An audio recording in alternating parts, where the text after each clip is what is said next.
Welcome back to the channel. In today's video, I'm going to show you guys how to enable or disable the one-handed keyboard feature on your iPhones in 2021. Now, it's very easy to enable or disable this. It's all just through your keyboard, whatever you're using your keyboard, whether you're on Instagram, in a text message, whatever you're doing, you could access this and change it whenever you would like to.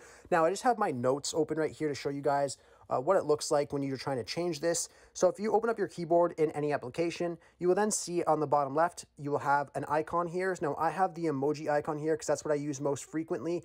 Now you guys might have like an earth looking picture there. It all does not matter. You can still change it just by going to your keyboard. Now, if you were to long press on the little picture in the bottom left corner that you have there, this will then pop up here showing that you guys can change things depending on if you have multiple languages of keyboards, if you switch between languages, and also your emojis will be there as well. Now, to make this more accessible, like the keyboard one-handed, all you want to do is click on the bottom left option or the bottom right option, depending on what hand that you want to use your keyboard with. So if it's with your right hand, you want to make sure that you could type with your right hand by yourself. You want to click on the right option here at the bottom.